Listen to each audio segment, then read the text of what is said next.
ನಮಸ್ಕಾರ ವೀಕ್ಷಕರೇ, ಕಾಲಜ್ಞಾನದ ವಿಷಯಗಳನ್ನೇ ಜಾಸ್ತಿ ಯಾಕೆ ಡಿಸ್ಕಸ್ ಮಾಡ್ತಾ ಇದ್ದೀನಿ ಅಂದರೆ, ಕೆಲವೊಬ್ರು ಹೇಳೋ ಪ್ರಕಾರ ಇಲ್ಲ ಎಂಡಿಂಗ್ ಅನ್ನೋದು ತುಂಬ ಹತ್ರ ಬರ್ತಾ ಇದೆ ಅಂತ ಹೇಳ್ತಾರೆ. ಇನ್ನು ಕೆಲವೊಬ್ರು ಇಲ್ಲ ಇನ್ನು ತುಂಬ ಟೈಮ್ ಇದೆ ಅಂತ ಹೇಳ್ತಾರೆ. ಒಟ್ಟಿನಲ್ಲಿ ಪ್ರಕೃತಿನಲ್ಲಿ ನಾವು ನೋಡ್ತಾ ಇರೋವಂಥ ಬದಲಾವಣೆಗಳು ಆಗ್ತಾ ಇರೋ ಕಂಡೀಷನ್ ನೋಡ್ತಾ ಇದ್ದಾರೆ. ಯಾವಾಗ ಏನಾಗುತ್ತೆ, ಎಲ್ಲಿ ಹೇಗೆ ಬದುಕಬೇಕು ಅನ್ನೋದೇ ಸ್ವಲ್ಪ ಕನ್ಫ್ಯೂಷನ್ ಕಾಡ್ತಾ ಇರುತ್ತೆ. ಅಂಥದ್ರಲ್ಲಿ ಅಮೇರಿಕಾದಲ್ಲೂ ಕೂಡ ಇಂಥದ್ದೇ ಕಾಲಜ್ಞಾನಗಳನ್ನ ಸ್ಟಡಿ ಮಾಡ್ತಾ ಇರೋರು ತುಂಬ ಜನ ಇದ್ದಾರೆ. ಅದರಲ್ಲಿ ಈ ವ್ಯಕ್ತಿ ಒಬ್ಬರು ನಾನು ತೋರಿಸ್ತಾ ಇದ್ದೀನಲ್ಲ, ಈ ವ್ಯಕ್ತಿ ಬಂದು ಅವರೊಂದು ಕಂಟೆಂಟ್ ಹಾಕಿದ್ದಾರೆ, 39 days to ಮೆಲೆ ಅಂತ ಹಾಕಿದ್ದಾರೆ. ಏನಿದು ಮೆಲೆ ಅಂತ ನನಗೂ ಮೊದಲು ಕನ್ಫ್ಯೂಷನ್ ಆಯಿತು. ಆ ಮೆಲೆ ಬಗ್ಗೆ ಪೂರ್ತಿಯಾಗಿ ಅವರು ಎಷ್ಟೋ ವಿಡಿಯೋಗಳನ್ನ ಮಾಡಾಕ್ತಾ ಇದ್ದಾರೆ. ಪ್ಲಸ್ ಅವರು ಬಂದು 2009ಇಂದ ಇದ್ರ ಬಗ್ಗೆ ಸ್ಟಡಿ ಮಾಡ್ತಾ ಇದ್ದಾರೆ. 2012 ಮಾಯನ್ ಕ್ಯಾಲೆಂಡರ್ ಎಂಡ್ ಆಯಿತು. ಆ ಟೈಮ್ನಲ್ಲಿ ಪ್ರಪಂಚ ಪೂರ್ತಿ ಪ್ರಳಯ ಆಗೋಗುತ್ತೆ, ಹಾಗೆ ಹೀಗೆ ಅಂತೆಲ್ಲ ಮಾತಾಡ್ತಾ ಇದ್ವಲ್ಲ, ಅಂಥದ್ದನ್ನು ಈ ವ್ಯಕ್ತಿ ಎಕ್ಸ್ಪ್ಲೈನ್ ಮಾಡ್ತಾ ಹೋಗ್ತಾರೆ. 2009 ಅನ್ನೋದ್ರಲ್ಲಿ ವೆಬ್ ಅನ್ನೋದು ಯಾವ ಥರ ಡೆವಲಪ್ ಆಯಿತು, ಆಗಿನ ಕಾಲದಲ್ಲಿ ಯಾವ ಥರ ಈ ಇಂಟರ್ನೆಟ್ ಅನ್ನೋದು ಬಳಕೆ ಇತ್ತು, ಅದ್ರ ನೆಕ್ಸ್ಟ್ ಅಲ್ಗಾರಿದಮ್ಸ್ ಬೇಸ್ಡ್ ಮೇಲೆ ಇವ್ರಿಗೆ ಸಿಕ್ಕಂಥ ಉತ್ತರ ಏನು ಅನ್ನೋದನ್ನ ವ್ಯಕ್ತಿ ಎಕ್ಸ್ಪ್ಲೈನ್ ಮಾಡ್ತಾ ಹೋಗ್ತಾರೆ. ನೀವು ಅವ್ರ ವಿಡಿಯೋ ನೋಡ್ಬೋದು, ಸುಮಾರು 1 hour ವಿಡಿಯೋ ಇರ್ಬೋದು. ಇಂಗ್ಲೀಷಲ್ಲಿ ಪೂರ್ತಿಯಾಗಿ ಎಕ್ಸ್ಪ್ಲೈನ್ ಮಾಡ್ತಾರೆ. ಅವ್ರು ಹೇಳಿರೋ ವಿಷಯನ ಸಿಂಪಲಾಗಿ ನಾನು ನಿಮಗೆ ತಿಳಿಸೋಂಥ ಕೆಲಸ ಮಾಡ್ತಾ ಇದ್ದೀನಿ ಅಷ್ಟೇ. ಇದರಲ್ಲಿ ಸ್ವಲ್ಪ ನನಗೆ ವೇರಿಯೇಷನ್ ಇದೆ ಅನ್ನಿಸ್ತು. ಆದರೂ ಕೂಡ ಯಾವ ರೀತಿ ಈ ಅಲ್ಗಾರಿದಮ್ ವರ್ಕ್ ಆಗುತ್ತೆ ಅನ್ನೋದನ್ನು ಅವ್ರು ಎಕ್ಸ್ಪ್ಲೇನ್ ಮಾಡಿದ್ರು. ಅಲ್ಗಾರಿದಮ್ ಒಂದೊಂದು ಸಲ ವರ್ಕ್ ಆಗುತ್ತೆ, ಒಂದೊಂದು ಸಲ ವರ್ಕ್ ಆಗದೇನೂ ಇರ್ಬೋದು, ಚಾನ್ಸಸ್ ಇದ್ದೇ ಇರುತ್ತೆ. ಇಲ್ಲಿ 90% ನಾನು ಡೌಟಲ್ಲೇ ಹೇಳ್ಬೋದು. ಬಟ್ ಆದರೆ ಆ 10% ಇರುತ್ತಲ್ಲ, ಆಗೋ ಚಾನ್ಸಸ್ ಇರುತ್ತೆ ಅಂತ ಆ ಒಂದು ನಂಬಿಕೆ ಮೇಲೆ, ಏಕೆಂದರೆ ಈ ವ್ಯಕ್ತಿ ಹೇಳ್ತಾ ಇರುವಂಥ ವಿಷಯಗಳು ಅದೇ ಥರ ಇದೆ. ಅದರಲ್ಲಿ ಇವ್ರು ಹೇಳ್ತಾರೆ 39 days to ಮೆಲೆ ಅಂತ ಹೇಳಿದ್ರು. ಬೇಸಿಕಲಿ ಮೆಲೆ ಅಂದರೆ ಏನು ಅಂತ ಫಸ್ಟ್ ತಿಳ್ಕೊಬೇಕಲ್ಲ ನಾವು. ಮೆಲೆ ಅಂದರೆ ಅನ್ಆರ್ಗನೈಸ್ಡ್ ವಾರ್. ಅನ್ಆರ್ಗನೈಸ್ಡ್ ವಾರ್ಗೂ ಆರ್ಗನೈಸ್ಡ್ ವಾರ್ಗೂ ಡಿಫ್ರೆನ್ಸ್ ಏನು ಅನ್ನೋದನ್ನು ಕೂಡ ಅವ್ರು ಎಕ್ಸ್ಪ್ಲೇನ್ ಮಾಡ್ತಾರೆ. ಆರ್ಗನೈಸ್ಡ್ ವಾರ್ ಅಂದರೆ ನಾವು ಈಗ ಒಂದು ದೇಶದಿಂದ ಇನ್ನೊಂದು ದೇಶದ ಮೇಲೆ ಯುದ್ಧ ಮಾಡ್ತೀವಿ. ಎಕ್ಸಾಂಪಲ್, ರಷ್ಯಾ ಉಕ್ರೇನ್ ವಾರ್ ನಡೀತಾ ಇದೆ. ಅಲ್ಲಿ ಯಾರೋ ಒಬ್ರು ಲೀಡರು ಹಿಂಗೆ ಯುದ್ಧ ಮಾಡು, ಇದನ್ನ ಅಟ್ಯಾಕ್ ಮಾಡು ಅಂತ ಅಲ್ಲಿರುವಂಥ ಸೋಲ್ಜರ್ಸ್ಗಳಿಗೆ ಆರ್ಡರ್ ಮಾಡ್ತಾ ಇರ್ತಾರೆ. ಅದನ್ನು ಫಾಲೋ ಮಾಡ್ತಾ ಇರುವಂಥ ಸೋಲ್ಜರ್ಸ್ಗಳು ಯುದ್ಧ ನಡೆಸ್ತಾ ಇರ್ತಾರೆ. ಆದರೆ ಲೀಡ್ರ್ ಅನ್ನೋನೊಬ್ಬ ನಿಂತಿರ್ತಾನೆ ಯುದ್ಧ ನಡೆಯುವಾಗ. ಈ ಕಡೆ ದೇಶದವನೊಬ್ಬ ಲೀಡರ್ ಇರ್ತಾನೆ. ಯುದ್ಧ ನಡೆಸೋದಕ್ಕೆ ಇವರಿಬ್ಬರು ಗೈಡ್ಲೈನ್ಸ್ ಕೊಡ್ತಾ ಇರ್ತಾರೆ. This is called organised war. ಇದನ್ನು ನಡೆಸೋದಕ್ಕೆ ಅಂತಲೇ ಲೀಡರ್ಗಳಿರ್ತಾರೆ. ಅನ್ಆರ್ಗನೈಸ್ಡ್ ವಾರ್ ಅಂದರೆ ಇದರಲ್ಲಿ ಲೀಡರ್ಗಳು ಇರೋದೇ ಇಲ್ಲ, ಅವರ ಮನಸ್ಸಿಗೆ ಬಂದಂತೆ ಯುದ್ಧಗಳು ನಡೆಯುತ್ತೆ. ಅನ್ಆರ್ಗನೈಸ್ಡ್ ವಾರ್ ಅಂತ ಕರೆದಿದ್ದಾರಲ್ಲ, ಇದನ್ನೇ ಮೆಲೆ ಅಂತ ಕರೆದಿದ್ದಾರೆ. ಇಲ್ಲಿ ಯಾರ್ಯಾರ ಮಧ್ಯೆ ಯುದ್ಧ ಆಗುತ್ತೆ, ದೇಶದ ಒಳಗಡೆನೇ ದಂಗೆ ಅನ್ನೋದು ಎದ್ದೇಳುತ್ತೆ. ಇದು ಕೂಡ ಮೆಲೆನೆ. ಮಿಲಿಟರಿ ವರ್ಡು ಇದನ್ನ ಬಳಸ್ತಾರೆ ಅಮೆರಿಕಾದಲ್ಲಿ, ಮೇಲೆ ಅಂತ. ಅಂದರೆ ಇದು ಬಂದು ಅನ್ಆರ್ಗನೈಸ್ಡ್ ಯುದ್ಧ. ಇವ್ರು ಹೇಳೋ ಡೇಟ್ ಪ್ರಕಾರ ಟ್ರಂಪ್ ಮತ್ತು ರೋಗನ್ ಇವರಿಬ್ಬರ ಒಂದು ಕಾನ್ವರ್ಸೇಷನ್ ಆಗುತ್ತೆ.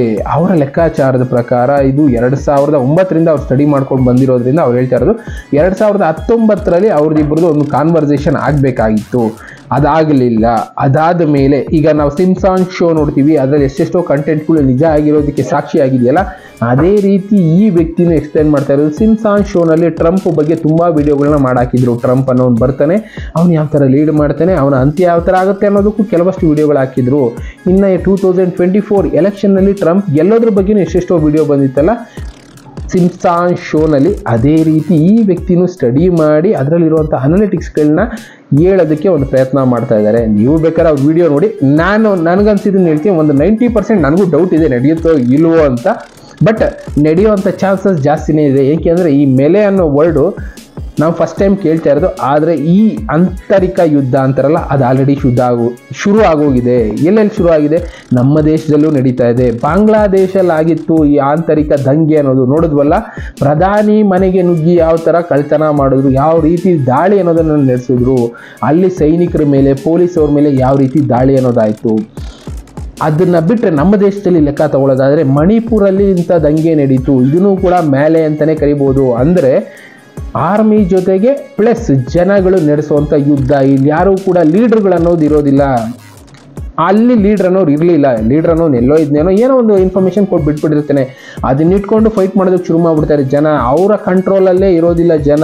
ಫೈಟ್ ಮಾಡೋವಾಗ ಬೇರೆ ಬೇರೆ ಥರ ದಾಳಿಗಳನ್ನ ಮಾಡ್ತಾರೆ. ಪೊಲೀಸವ್ರ ಮೇಲೆ ದಾಳಿ ಆಗ್ಬೋದು, ಪೊಲೀಸವರಿಂದ ಮನುಷ್ಯರ ಮೇಲೆ ದಾಳಿ ಆಗ್ಬೋದು. ಒಟ್ಟಲ್ಲಿ ಅಲ್ಲಿ ನಡೆಯುವಂಥ ಯುದ್ಧ ಬಂದು ಆಂತರಿಕ ಯುದ್ಧಗಳು ಶುರು ಆಗುತ್ತೆ ಅಂತಲೇ ಹೇಳ್ತಾ ಇರೋದು. ಅದು ಬಂದು ಅಮೇರಿಕಾದಲ್ಲಿ ಶುರು ಆಗೋ ಚಾನ್ಸಸ್ ಇದೆ ಅಂತಲೇ ಈ ವ್ಯಕ್ತಿ ಎಕ್ಸ್ಪ್ಲೈನ್ ಮಾಡ್ತಾ ಇದ್ದಾರೆ.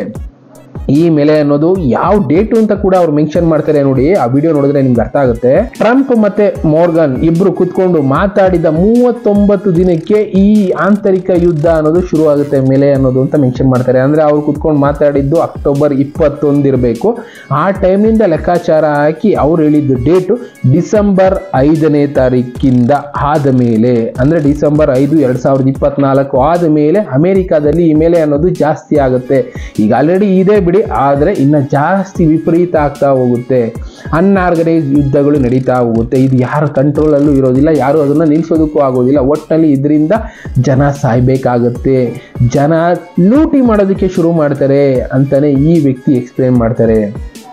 ನೀವು ಇಂಥ ಕಾಲಜ್ಞಾನಿಗಳು ತುಂಬ ಜನ ಇರ್ಬೋದು. ಅಮೆರಿಕಾದಲ್ಲಿ ಒಬ್ಬರು ಸೈಕಿಕ್ ಅಂತ ಇದ್ದಾರೆ, ಅವರು ಮುಖೇಶ್ ವತ್ಸ್ ಅವ್ರ ಜೊತೆ ಕಾಂಟ್ಯಾಕ್ಟ್ ಮಾಡಿ ಕೆಲವಷ್ಟು ವಿಷಯಗಳನ್ನ ತಿಳಿಸಿದ್ರು.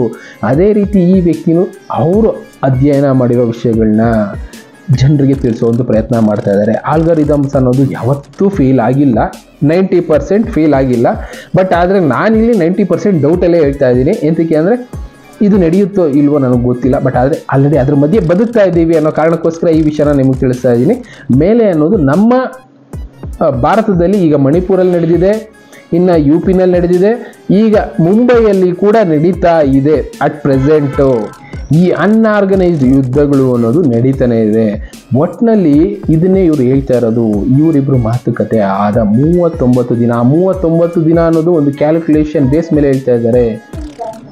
ಏನಂದರೆ ನಾವೀಗ ಆಸ್ಟ್ರಾಲಜಿ, ಕಾಸ್ಮಾಲಜಿ ಬೇರೆ ಬೇರೆದೆಲ್ಲ ಹೇಳ್ತಾ ಇರ್ತೀವಲ್ಲ, ಅದೇ ರೀತಿ ಇವ್ರು ಹೇಳ್ತಾ ಇರೋದು ಒಂದು ಅಧ್ಯಯನದ ಮೇಲೆ, ಆಲ್ಗಾರಿದಮ್ ಬೇಸ್ ಅಧ್ಯಯನದ ಮೇಲೆ ಅವ್ರು ಹೇಳ್ತಾ ಇರೋದು.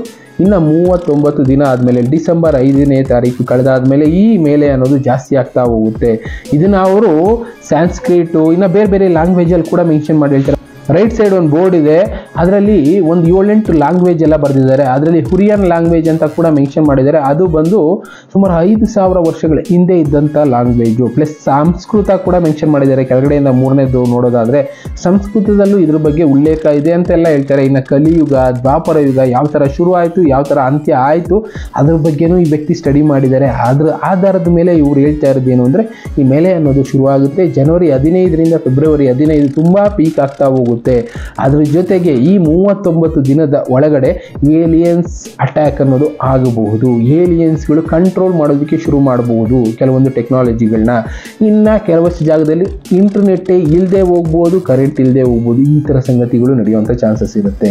ಇದನ್ನು ಯುಗಾಂತ್ಯ ಅಂತ ನಾವು ಕರಿತೀವಲ್ಲ, ಅದನ್ನೇ ಅವರು ಎಕ್ಸ್ಪ್ಲೇನ್ ಮಾಡೋದು. ಯಾವ ರೀತಿ ದ್ವಾಪರ ಯುಗ ಅನ್ನೋದು ಶುರುವಾಯಿತು, ಅದಾದಮೇಲೆ ಕಲಿಯುಗ ಅನ್ನೋದು ಯಾವ ಥರ ಶುರುವಾಯಿತು, ಕಲಿಯುಗ ಆದಮೇಲೆ ಸತ್ಯಯುಗ ಬರುತ್ತಾ, ಇಲ್ಲ ಮತ್ತೆ ದ್ವಾಪರ ಯುಗ, ತ್ರೇತಾಯುಗ ಈ ಥರ ಹೋಗುತ್ತಾ ಅನ್ನೋದು ಒಂದು ಡೌಟಲ್ಲೇ ಅವ್ರು ಹೇಳ್ತಾ ಹೋಗ್ತಾರೆ. ಒಟ್ಟಿನಲ್ಲಿ ವ್ಯಕ್ತಿ ಹೇಳ್ತಾ ಇರೋ ವಿಷಯಗಳಲ್ಲಿ ಎಷ್ಟೋ ವಿಷಯಗಳು ಸತ್ಯ ಇದೆ.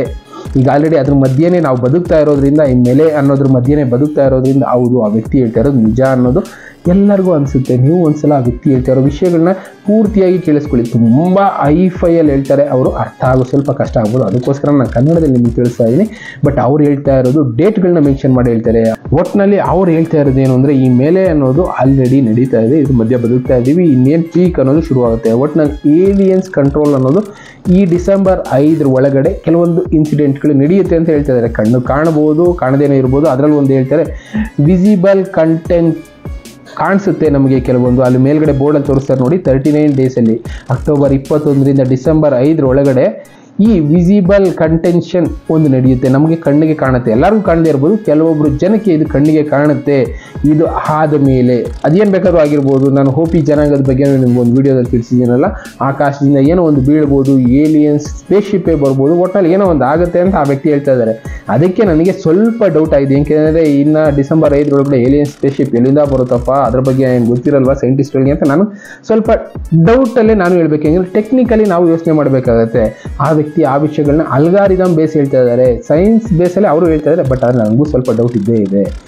ಒಟ್ಟಿನಲ್ಲಿ ಅವ್ರು ಹೇಳ್ತಾ ಇರೋದು ಡಿಸೆಂಬರ್ 5ನೇ ತಾರೀಕಿಂದ ಈ ಮೇಲೆ ಅನ್ನೋದು ಜಾಸ್ತಿ ಆಗ್ತಾ ಹೋಗುತ್ತೆ. ನಮ್ಮ ಕಂಟ್ರೋಲನ್ನು ಯಾರೋ ಮಾಡ್ತಾರೆ, ನಮ್ಮನ್ನು ಯಾರೋ ಒಬ್ರು ಲೀಡ್ ಮಾಡ್ತಾ ಇರ್ತಾರೆ, ಗೈಡ್ ಮಾಡ್ತಾ ಇರ್ತಾರೆ. ಅದು ಒಂದು ರೀತಿ ಯುದ್ಧ ಆದರೆ ನಮ್ಮನ್ನು ಯಾರು ಲೀಡ್ ಮಾಡೋರು ಗೈಡ್ ಮಾಡೋರು ಇಲ್ದೇನೆ ಯುದ್ಧ ಮಾಡ್ತೀವಿ, ಅದೇ ಮೇಲೆ ಅಂಥ ಯುದ್ಧಗಳು ಶುರು ಆಗ್ತಾ ಹೋಗುತ್ತೆ. ಧರ್ಮದ ಆಧಾರದ ಮೇಲೆ ಆಗ್ಬೋದು, ಇಲ್ಲ ಬೇರೆ ಬೇರೆ ಆಧಾರದ ಮೇಲೆ ಯುದ್ಧಗಳು ನಡೀತಾ ಹೋಗುತ್ತೆ.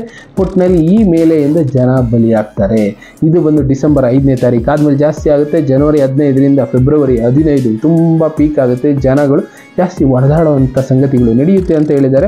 ಒಟ್ಟಿನಲ್ಲಿ ಇದು ಏನಂದರೆ ನಾವು ಕಣ್ಣಾರೆ ಆ ವಿಷಯಗಳನ್ನ ನೋಡಿದಾಗ ಮಾತ್ರ ನಮಗೂ ನಂಬಿಕೆ ಬರುತ್ತೆ. ಆ ವ್ಯಕ್ತಿ ಹೇಳ್ತಾ ಇರೋದು ಡಿಸೆಂಬರ್ 5ರ ಒಳಗಡೆ ಏನೋ ಒಂದು ನಡೆಯುತ್ತೆ, ಆಕಾಶದಿಂದ ಏನೋ ಒಂದು ಬೀಳಬಹುದು ಅಂತ ಸಂಗತಿ ನಡೆಯುತ್ತೆ ಅಂತ ಹೇಳ್ತಾ ಇದ್ದಾರೆ. ನೋಡೋಣ ಅಂಥದ್ದು ಏನಾದರೂ ನಡೆಯುತ್ತಾ ಅಂತ. ಕೆಲವಷ್ಟು ವಿಷಯಗಳು ನಿಜ ಆಗ್ತಾ ಇರೋದ್ರಿಂದ ಇಂಥ ಕಾಲಜ್ಞಾನದ ವಿಷಯಗಳು ಹೇಳೋರು ತುಂಬ ಜಾಸ್ತಿ ಜನ ಇದ್ದಾರೆ. ಅದರಲ್ಲಿ ಒಂದು 90% ಸ್ಟಡಿ ಮಾಡಿ ಹೇಳ್ತಾ ಇದ್ದಾರೆ, ಇನ್ನೊಂದು 10% ಸುಮ್ಮನೆ ಏನೋ ಒಂದು ಹೇಳ್ತಾ ಇರ್ತಾರೇನೋ. ಈ ವ್ಯಕ್ತಿನೂ ಒಂದು ಆಲ್ಗಾರಿದಮ್ ಬೇಸ್ ಮೇಲೆ ಹೇಳ್ತಾ ಇರೋದ್ರಿಂದ ನನಗೂ ಈ ವಿಷಯಗಳು ನಡೀಬೋದು, ನಡೀದೇನೂ ಇರ್ಬೋದು, ಹೇಳೋದಕ್ಕಾಗೋದಿಲ್ಲ. ಒಟ್ಟಿನಲ್ಲಿ ಆ ಡೇಟಿಗೆ ನಾವು ಕಾಯ್ದು ನೋಡಬೇಕಾಗುತ್ತೆ. ಈ ಮೇಲೆ ಅನ್ನೋದು ಅಮೆರಿಕದಲ್ಲಿ ಶುರು ಆಯಿತು ಅಂದರೆ ಮುಂದೆ ಕೆಟ್ಟದಕ್ಕೆ ಕಾಲ ಶುರುವಾಗಿದೆ ಅಂತಲೇ ಅರ್ಥ ಮಾಡ್ಕೋಬೇಕಾಗುತ್ತೆ. ಒಟ್ಟಿನಲ್ಲಿ ಈ ವ್ಯಕ್ತಿ ಹೇಳ್ತಾ ಇರೋ ವಿಡಿಯೋನ ನೀವು ಒಂದ್ಸಲ ನೋಡಿ, ಇನ್ನು ಇದರಲ್ಲಿ ಬೇರೆ ಬೇರೆ ಕಂಟೆಂಟ್ಗಳನ್ನ ಅವ್ರು ಹೇಳಿದ್ದಾರೆ, ಅದನ್ನು ನೀವು ಅರ್ಥ ಮಾಡ್ಕೊಳ್ಳಿ. ಇನ್ನು ಇದೇ ರೀತಿ ಎಷ್ಟೆಷ್ಟೋ ವಿಷಯಗಳಿದೆ ನಾವು ತಿಳ್ಕೊಬೇಕಾಗಿರೋದು, ನಮಗೆ ಗೊತ್ತಿಲ್ಲದೆ ಇರೋದು ಎಷ್ಟೆಷ್ಟೋ ನಡೀತಾ ಇದೆ. ಅಂಥ ವಿಷಯಗಳನ್ನ ನನಗೂ ಯಾರೋ ಒಬ್ರು ತಿಳಿಸಿ, ಜನಕ್ಕೆ ತಿಳಿಸಿ ಸರ್ ಅಂತ ಹೇಳೋ ಕೆಲಸ ಮಾಡ್ತಾನೆ ಇರ್ತಾರೆ. ಅಂಥ ವಿಷಯ ನಾನು ನಿಮ್ಗೆ ತಿಳಿಸ್ತಾನೆ ಇರ್ತೀನಿ. ಒಟ್ಟಿನಲ್ಲಿ ನಮ್ಮ ಗುರಿ ಒಂದೇ, ಜನರನ್ನು ಎಚ್ಚರಿಸುವುದು, ಒಳ್ಳೆ ದಾರಿ ಕರ್ಕೊಂಡು ಹೋಗೋದು. ಅಂಥ ಕೆಲಸ ನಾವು ಮಾಡೋಣ, ನೀವು ಮಾಡಿ. ಇನ್ನು ಬೇರೆ ಬೇರೆ ವಿಷಯಗಳ ಜೊತೆ ಸಿಗ್ತಾನೆ ಇರ್ತೀನಿ. Thank you, good bye.